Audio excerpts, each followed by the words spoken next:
Hello and very warm welcome to all of you in this special show called Samvad. Today my guest is the person who wears many hats, or we can say that he has got many feathers in his cap. He is a Vedacharya, an author, yoga, Ayurveda and Jyotish teacher. He is Dalit and Padma Bhushan recipient. He was born as a Catholic in the United States and embraced Hinduism, deeply delved into Vedic knowledge. He has written more than 30 books on topics such as Vedas, Hinduism, Sanatan Dharma, Yoga, Ayurveda and Vedic astrology. He has started web-based educational center on Vedic studies called the American Institute of Vedic Studies in United States. Dr. David Frawley, or we can call Dr. Vamadev Shastri. Very warm welcome in the Lok Sabha TV, Dr. Frawley. Thank you, Anurag. It's very wonderful to be with you.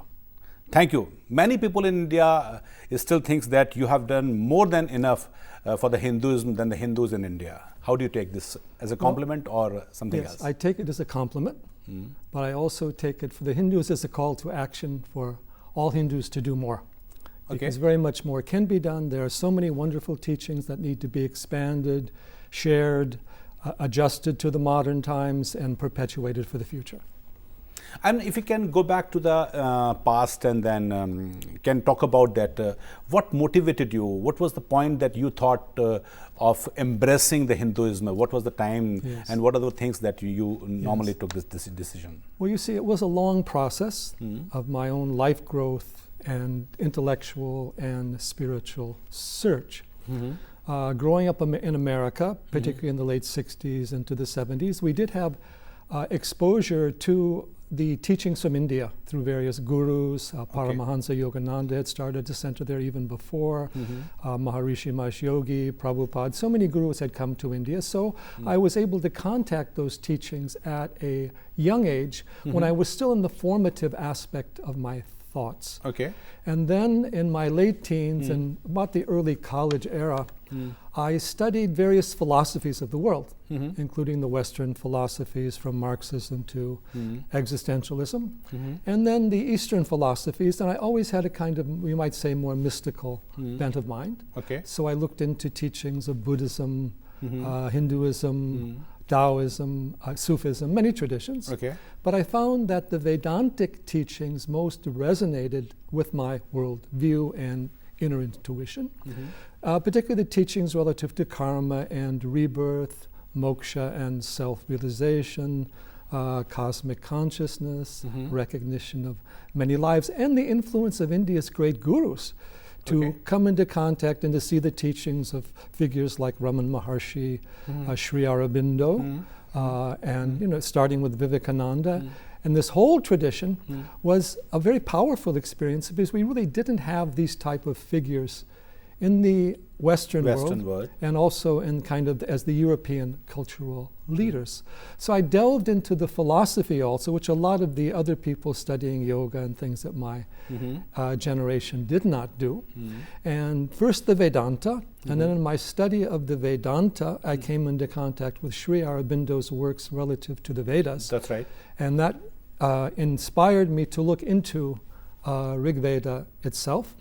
And then I continued to study in these fields. I was able to correspond with Anandamayi Ma, the great woman guru saint of India, even before I came to India. And then I did some research of my own. And I shared that with M.P. Pandit, the secretary of the Aurobindo ashram, that was visiting the United States. This was in my fairly young period in the 70s also. And I said, this is my research and I'm just sharing with you, what can I do with it? And he says, this is important work and I'm going to publish it in India. Really? And I said, but I'm not an academic scholar. He says, but more of a sadhak. And he says, yes, but that's why your work is better, because you're embracing it from the inside of the tradition and looking at experiences in higher consciousness, not just simply in rational or textual analysis. So he began publishing my work extensively in India. And as I studied the Vedic teachings, I also became involved with the Ayurvedic medicine. And it was probably in the 80s or in 70s? No, I started with these teachings back in 1966, 67. But my work wasn't published in India until the late 70s. Late 70s, and, particularly after the beginning of 1980. And I didn't visit India actually until after 1980 also.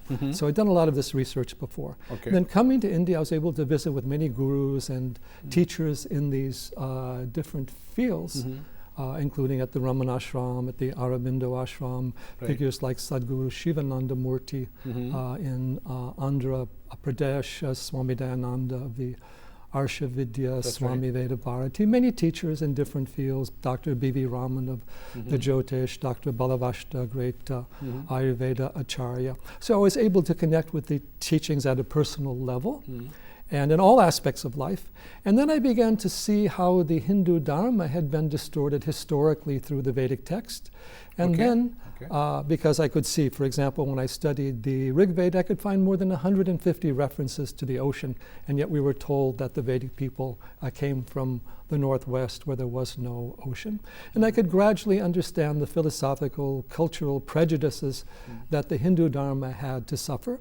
And then some of my teachers, particularly Dr. Balavashta, said, "Oh, why don't you officially become a Hindu?" And I said, "That's basically what I do anyway, so why not do that?"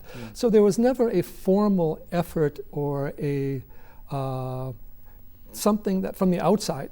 It was just a continuation of my own motivation and understanding that led me by degrees to go from yoga and Vedanta to Vedas and to have a greater understanding of the Sanatana Dharma. So I embraced the Hindu Dharma from that side.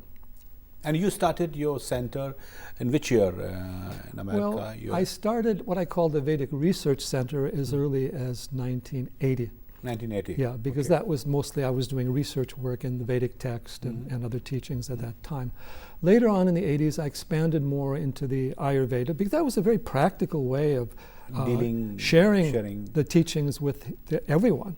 Okay. And also of having more practical relevance. So I started an American Institute of Vedic Studies in 1988, and since then we've expanded it more via the new technology, the internet, and all of that. But I also helped with the founding of various Ayurvedic and Vedic and Jyotish schools, and interacting with these Vedic groups not only in America and India, but also North America, South America, Europe, Russia, other countries, and then having this role on the India side, because I've been kind of like a bridge between East and West. Oh yeah, that's right. But different people go different ways. So for the people in the West, I'm kind of a way to help them understand the Eastern Vedic traditions that is sometimes hard for them to make sense of via the terminology and the cultural differences. At the same time, in India, I've also become a voice to awaken the Hindus and promote the cause of Vedic education within India. Why? What is the reason that, you are so popular now, your tweets are followed and retweeted by so many people? What is the reason that you think that people are finding their voice in you? Well, a couple of things. First of all, I remember years ago, I was on a panel on medical research and yoga in Mumbai. I think they may be late 1980s. And there were 9 Indian medical doctors, and I was the only Ayurvedic voice from the West. And someone in the audience remarked that we in India only appreciate something once it's re-imported. Yeah, that's right. So that is, I think, is part of it. Also, I think some of us from the West may have a better English idiom for expressing things to the modern generation that may know the English language better. And we've also tried to because it's coming out of our own personal experiences, it's not just simply a matter of our tradition or our family, but it's something we've picked up through our own convictions and our own, what we've experienced. Can I ask you in the set, Keith, that we have been made to believe since last 200 years or more than 200 years by the Britishers especially, not to feel good about our own culture, our own traditions, and we have been made to feel believe inferior in terms of the linguistic division. Yes, that's been the unfortunate case. The colonialism we know, it's happened all over the world, not only on what were regarded as more primitive societies, but even advanced civilizations like India and China that had been going on for centuries or thousands of years before the European civilization arose. In India, you also had the European British education, and there was also a continuation of a lot of the colonial narratives within modern India via the educational system and a lot of the writers. So I think that was the experience of many people. Yet when we see just to the opposite, Swami Vivekananda goes to the West as early as 1893.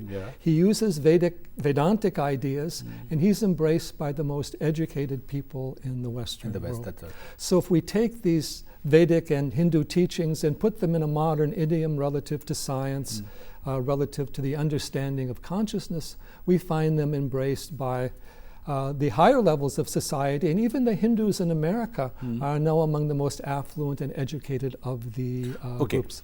You also say that India has to emerge once more as a nation, as a cultural, as a civilization, and kind of eschew this term or the philosophy of what you call secularism. Yes. Do you believe that this should be done? Yes. Well, first of all, India is a great civilization.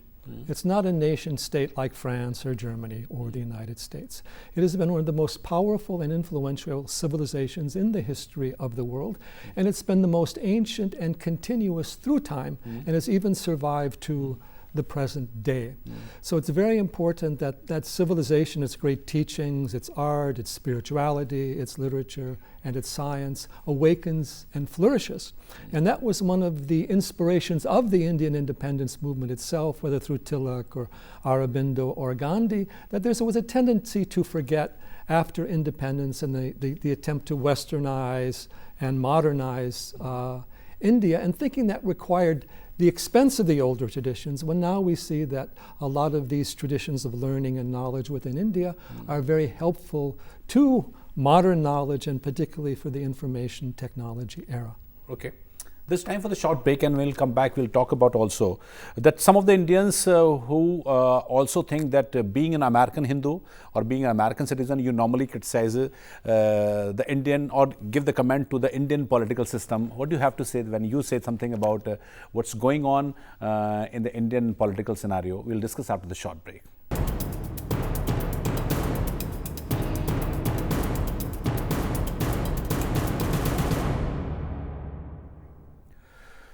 Welcome back. We are talking about, we are talking to Dr. David Frawley, or we can say the Vamdev Shastri, renowned scholar, Vedic scholar, an author, and quite a renowned voice as far as the Hinduism is concerned in the West.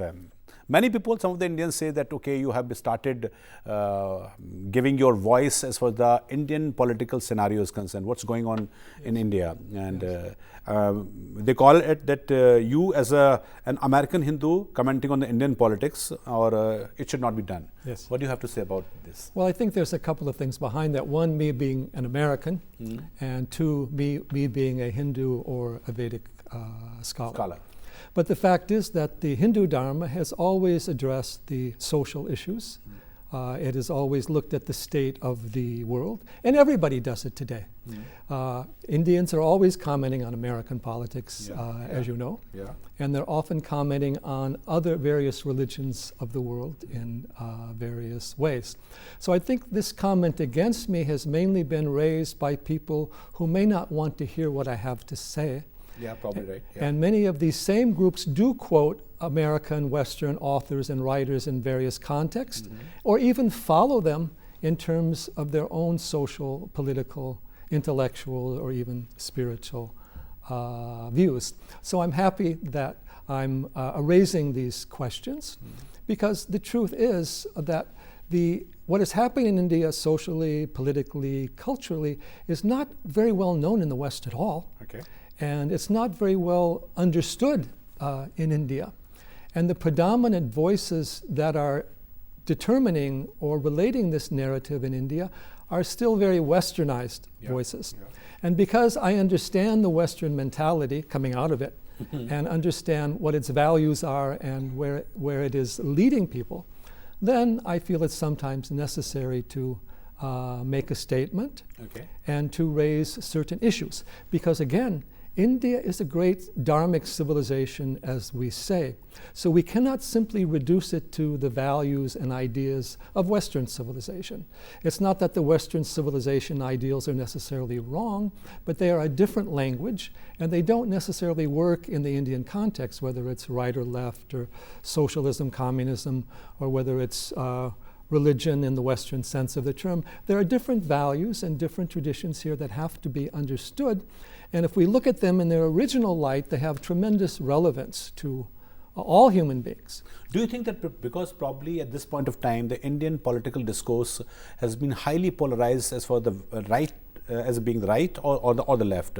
So probably your views are considered as a, what do you call, pro-rightist or let's say the Hindu Dharma, so probably the leftists or the Marxists don't like it. Yes, but it's very interesting because in America, everything I stand for as ecology, as natural healing, as yoga, meditation, nonviolence, animal rights, it's called left-wing.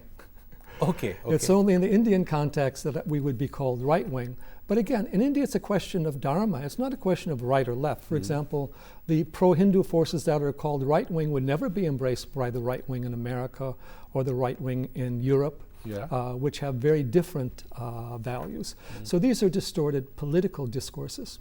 And also the left in India is much more far left than the left is in America. For example, the left in America generally supports things like vegetarianism, whereas the left in India takes pride in eating beef as a place to start off with. So we must understand these issues in their own right, apart from political slogans, but name-calling has always been part of certain political discourses.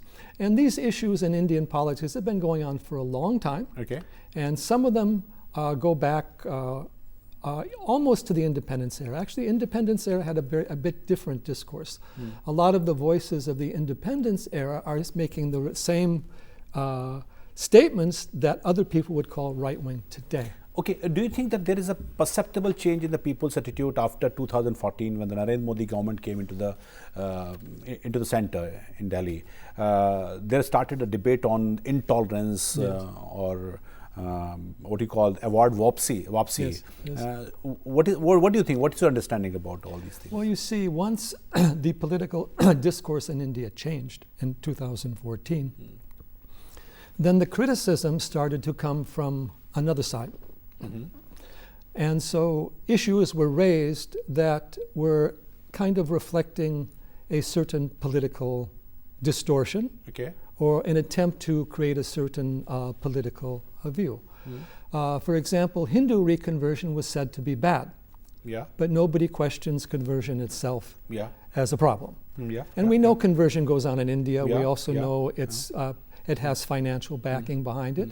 So if conversion is good, then why is reconversion bad? And if conversion is questionable, then reconversion may have certain value. Then there's the whole issue of intolerance. Let us be absolutely clear. There is greater diversity of religion in India than in any other country of the world.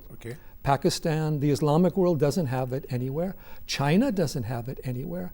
The United States has some freedom of religion, but it doesn't have the variety. There's even a greater variety of Islamic sects like the Ahmadiyas and like the Shias and some of the Sufis in India that you don't find in Pakistan, who are oppressed in Pakistan.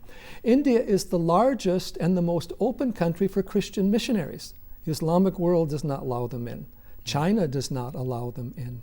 So when you're criticizing India or even Hindus as intolerant, that is not really the case.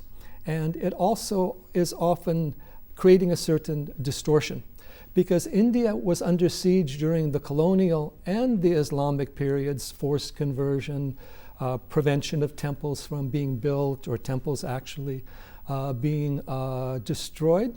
And it was only since independence that there has been a freedom for the Hindu community and even some of the other Buddhist, Jain communities in India. So they have been the victims of intolerance throughout history. And as a majority in India, they have a right to have an influence you shouldn't, it's always a fact that there is a certain culture behind a country. So India's culture does have this Hindu dharmic orientation, and it has a great beauty to it. Okay. So there's no problem with honoring that. That shouldn't be called intolerance. In fact, it is the most pluralistic and open of the spiritual traditions. So do you think that this world. narrative of intolerance is politically motivated? I would say largely so. Obviously, there is intolerance to some degrees in various communities. At the same time, it corresponds to a period in which there is a jihad going on worldwide, terrorist jihad, in which India is a target.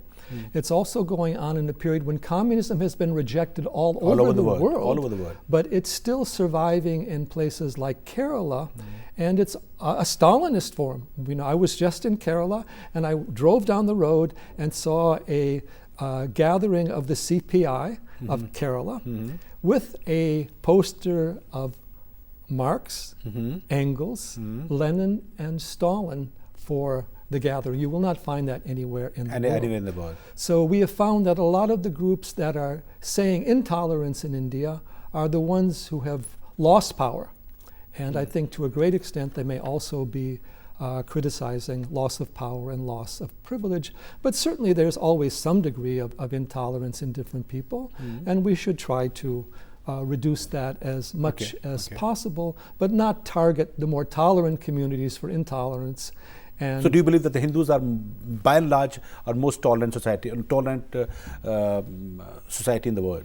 Well, certainly history has proved that. History. With all the refugees of different religions coming to India. The Parsis came to India, the Jews came to India, Christians came to India.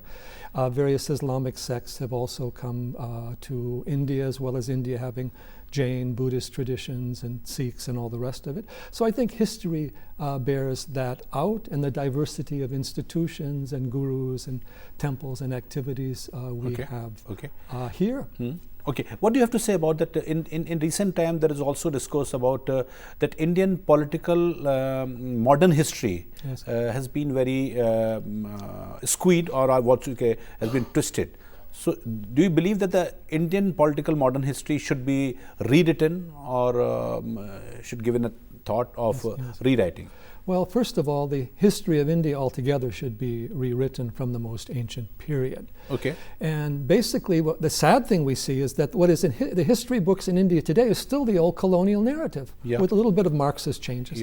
Whereas in the post-colonial era, all over the world, the histories of Africa, the histories of America and the native peoples have been rewritten to a great extent. I mean, still more work needs to be done.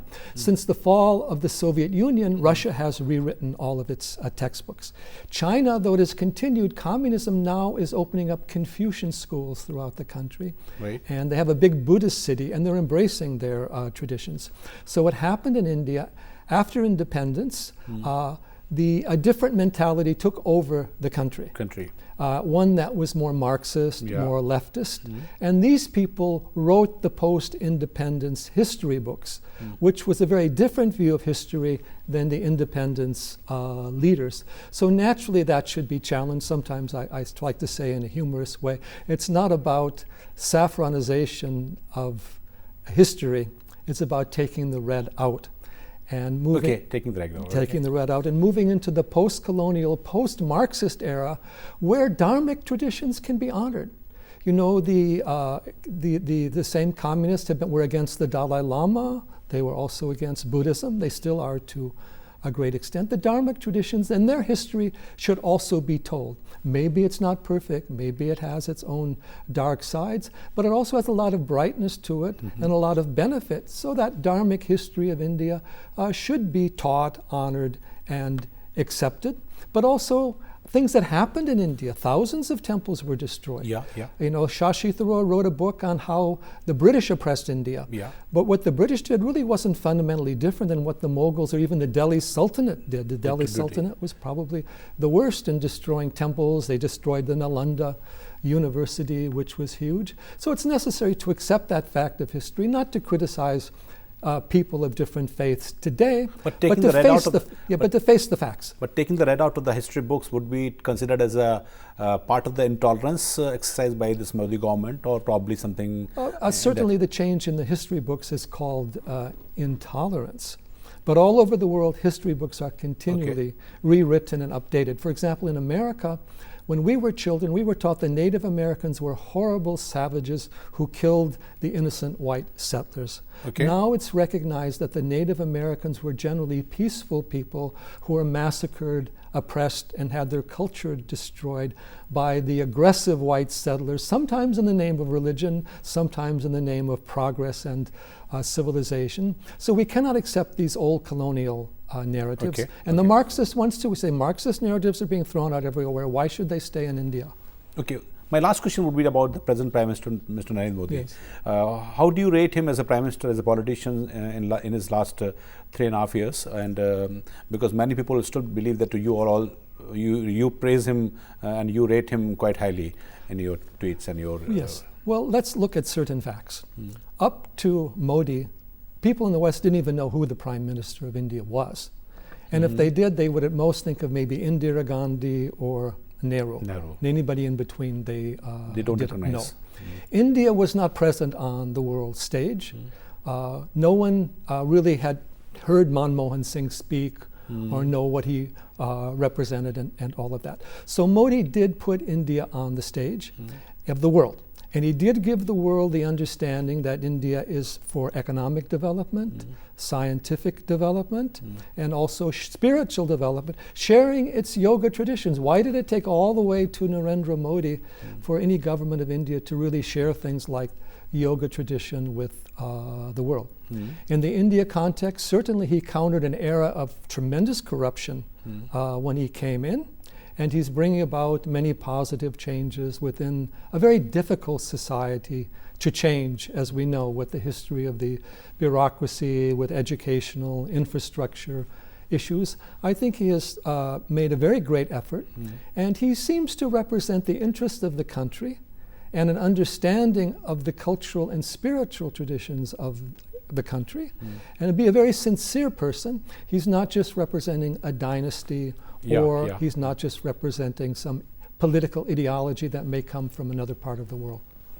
Thank you very much, Dr. Frawley, for coming here and sharing your views with us. And half an hour is not a time then to discuss many of the issues, but we appreciate that you came and then you discuss with us.